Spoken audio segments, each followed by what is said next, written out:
and welcome to the Double T Insider. I'm Caitlin Kravick alongside Brett Brown, bringing you the inside access into Texas Tech athletics. In this week's episode, we feature the award-winning Texas Tech POM Squad. And later, we go one-on-one with Red Raider basketball's head coach, Tubby Smith. And we sit down with Texas Tech running back coach, Jinks. We also visit with a fresh face on the men's basketball team, Isaiah Manderson. This past weekend, Red Raider football faced the Baylor Bears at AT&T Stadium. Baylor put the first points on the board with an 8-yard rush by sophomore running back Shock Linwood with less than 3 minutes left in the first quarter. Heading into the second, Patrick Mahomes connected to junior Jakeem Grant with a 27-yard touchdown pass. Baylor was able to score 3 more touchdowns before heading into the second half, but Tech was able to gain 10 more points with a 40-yard field goal by Ryan Buston and a 5-yard pass to senior receiver Bradley Marquez, making the score 28-17 Baylor. Heading into the second half, Baylor was able to score 2 more touchdowns on Texas Tech, at one time having a lead of 42-17. Tech was able to put a field goal on the board and another touchdown by sophomore receiver Devin Lauderdale. Heading into the fourth quarter with a score of 45-27. Tech began to catch up with Baylor in the fourth quarter with 2 back-to-back touchdowns, a 40-yard pass to Bradley Marquez and a 49-yard pass to DeAndre Washington. Baylor was able to gain 3 more points on a 36-yard field goal kick, making the score 48-40 with 4 minutes left in the second half. But with 2 minutes left in the game, Mahomes completed a 40-yard pass to Bradley Marquez. The Red Raiders were unable to tie it up, and the final score of the game was 48-46 Baylor. Coming up after the break, we speak with New York Jets tight end Jace Amaro. Double T Insider is brought to you in part by Plains Capital Bank, a proud supporter of Texas Tech football. Ride with the good guys at Plains Capital Bank. Texas Farm Bureau Insurance. Visit RedRaidersContest.game to register to win cool fan experiences. And by Texas Ford Dealers. Visit your Texas Ford dealer today. Ford is the best in Texas. Welcome back to the Double T Insider. I'm Alexandra Haley. This week we're featuring former tight end of Red Raider football, Jace Amaro. You had the opportunity, obviously, to be a student athlete at Texas Tech and were successful going to the pros. Can you talk about what the Texas Tech program did to help you get to that point? All 3 years I was here, it was great, and enjoyed every single second of it. Coach Kingsbury, he taught me more than anybody had ever taught me anything, and it was to the point where he grew me up so quick, and he believed in me, and he got the first day actually. He got here, he told me that I was gonna have a 100-catch season, and I was gonna be in New York and winning awards and being the leader of this team, and so he put a lot of faith in me and a lot of just riding the team on my back, and so definitely helped me out a lot, grew me up quick, and I enjoyed every second of it, and it really just got me to the point of where I am now. So, when you told Coach Kingsbury that you were going into the draft, what was that conversation like? Sat in his office, waited for him for about 5 minutes, and I told him I wanted to stay and play with him one more year. Just because I loved it so much. He was like an older brother to me, and we had a great relationship, and we were just so close with each other, and he ended up telling me that he wasn't gonna let me stay here. He knew what was best for me, and that just goes to show what kind of coach he is. He's a player's coach. He wants the best for his players, and he wanted me to go live my dream and play in the NFL instead of playing for him and helping him win one more year. Describe what was going through your head when you caught your first career touchdown. It was crazy. It was one of the best feelings I've had, and would have been a lot better if he would have won the game, but I feel like I played a really good game. I feel like I'm doing really well so far. Texas Tech has always gotten recognition for having one of the rowdiest student sections, and then Jets fans are known for being loud and proud.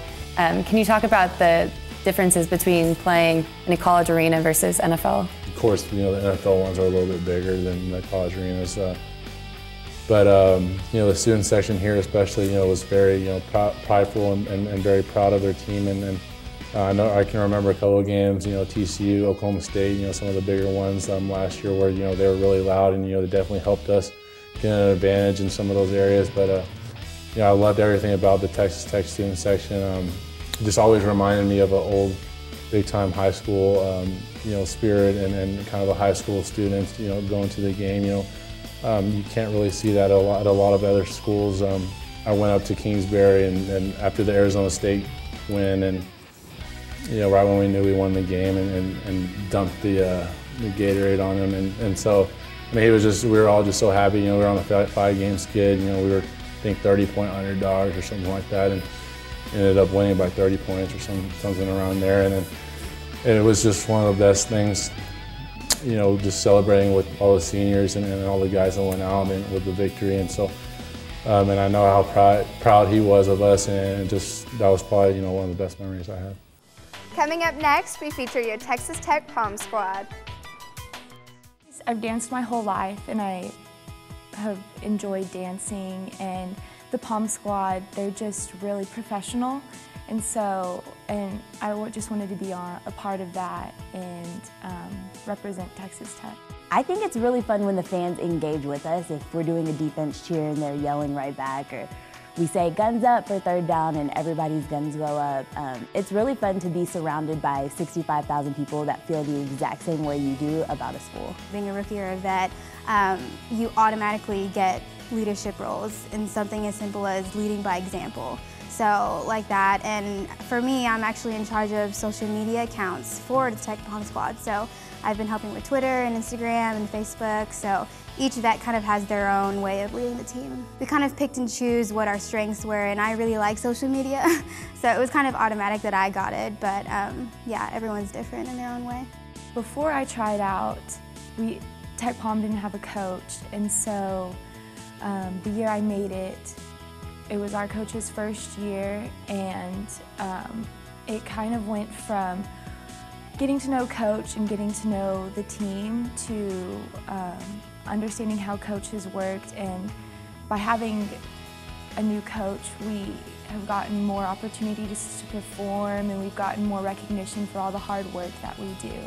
Texas Tech supports us so much. They give us so many benefits and opportunities to dance all over the country and here in Lubbock. So we just are really, really blessed and loved by our fans and our alumni and by the faculty and staff here. Graduation's coming up, and I feel like I'm really prepared for the next step in my life and my professional life, whatever that may be. I feel like I'm ready to be a leader outside of college, and it's just really prepared me and shaped me into the woman that I hope to become one day.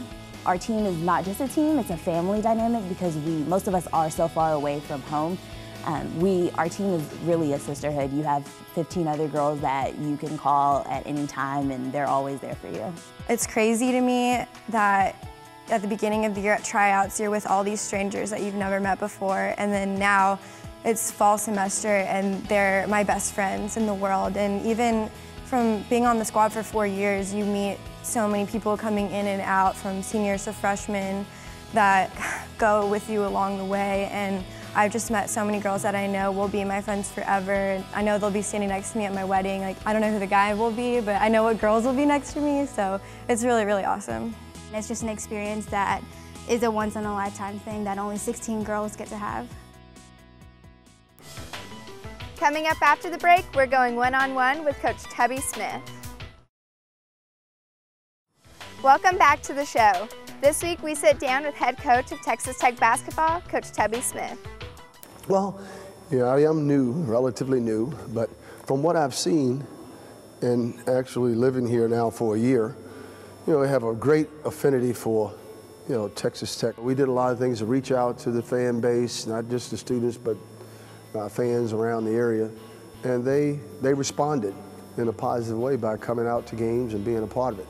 And the atmosphere was exciting. The fan base here, the student body, the administration, they've been fantastic in supporting us, and we need that this year as well. Well, 16 other siblings other than myself, there's 17 with me, and so it's, I guess, in that type of environment, and I tell people all the time, that's why I'm used to a crowd. That's why I'm comfortable, with being on a team.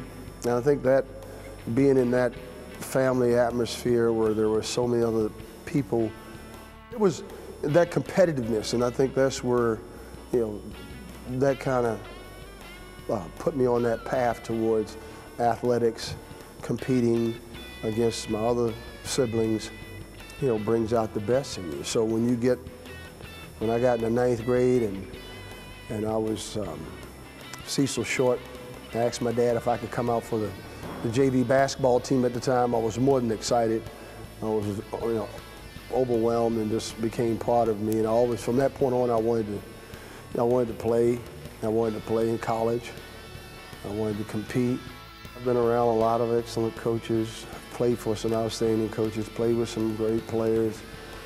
But my parents, you kind of reflect back to what your upbringing was like. So my style of coaching and has probably been galvanized by the people that I've, especially my parents that I've worked with. But we're more of a, things don't go well, I can be a screamer, I can be a foot stomper, or I can be a rah-rah, cheer them up. And in this day and time, it's, I think athletes and the coaching style has changed for many people.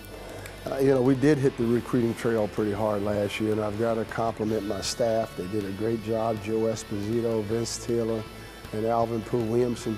And they did a good job of identifying, the talent that we needed. So we recruited need, and in those 5 freshmen and the 2 junior college players, we found people that can play the up-tempo style that we want to play, where we want to push the ball up the court, we want to.